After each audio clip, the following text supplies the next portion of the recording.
The politics of AI safety.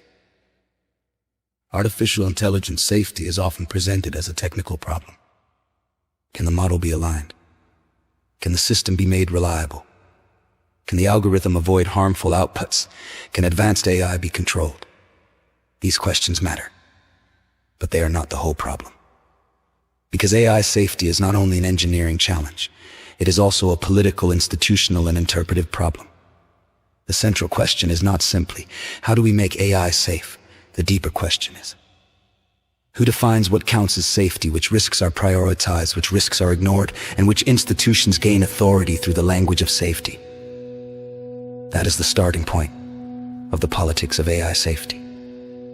The first problem is conceptual. The term intelligence is not stable. Psychology, neuroscience, computer science, philosophy, education, and cognitive science do not all define intelligence in the same way. Yet the term artificial intelligence is applied to many different technologies: language models, image generators, recommendation systems, surveillance tools, autonomous agents, prediction systems, decision support tools, robotics, and future speculative systems. These technologies do not all have the same capacities. They do not all create the same risks, and they should not all be governed in the same way. So before institutions ask how to govern AI, they must ask, what kind of AI system are we talking about? This is an ontological question. It is a question of classification, and classification shapes governance. AI safety debates are also shaped by narratives. One narrative presents AI as progress. AI will increase productivity, improve services, accelerate research, transform education, and solve complex problems.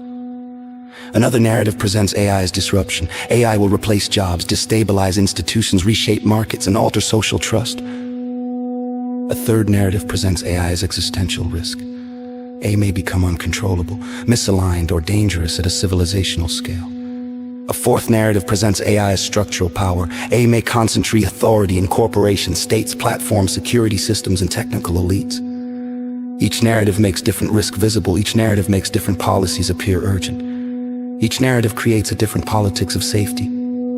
Because what a society fears determines what it tries to control, and what it tries to control determines who gains power. This is why AI safety cannot be treated as neutral. Safety is not only a technical condition, safety is also a political category. It decides what counts as danger, it decides who counts as vulnerable, it decides which harms matter, it decides whether risk is understood as technical failure, market disruption, national security threat, democratic problem, corporate concentration, or public value failure. The Philosophical Intelligence Institute approaches this through the issue ontology matrix. The IOM asks, what kind of issue is this? Is AI safety a technical problem? A governance problem? A corporate accountability problem? A public law problem? A geopolitical problem?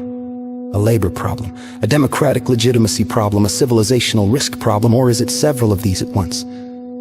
If the issue is misclassified, the governance response will also be misclassified. This is the central PII insight. AI safety depends on ontology before regulation.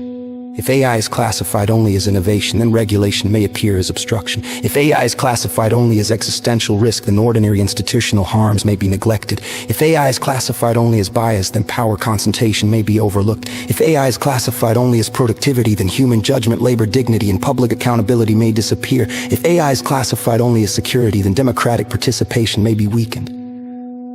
So AI safety requires more than technical alignment. It requires interpretive discipline. It requires institutional analysis. It requires classification before action. This also connects to AM. AGAD-P's framework for computation admissibility.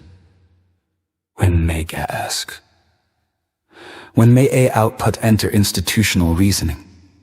It does not ask only whether AI is powerful.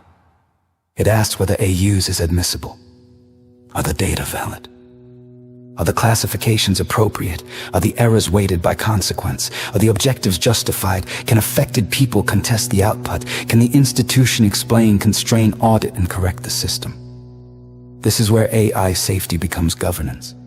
Because a system is not safe merely because it performs well. It is safe only when its use remains constrained by human judgment, legal authority, ethical limits, public legitimacy, and correction pathways. AI safety also connects to the Rucker-Virilio equation. AI accelerates signals, classifications, recommendations, narratives, and institutional workflows. But governance requires time for interpretation, verification, constraint, correction, and accountable judgment. When AI-generated signal velocity exceeds institutional processing capacity, governance becomes reactive. In simple terms, AI can move faster than governance can understand. That is why PII says, AI governance fails when acceleration replaces admissibility. The politics of AI safety therefore argues that AI safety is not only about the machine.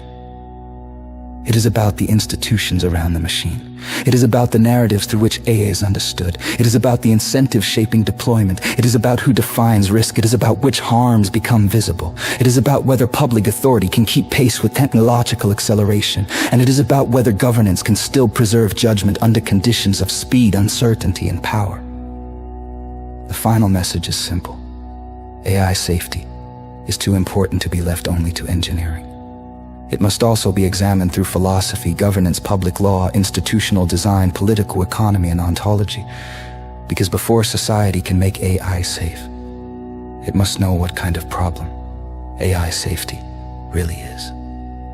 PII, a discipline, not a trend, a framework, not an opinion. Frameworks turn complexity into admissible decisions.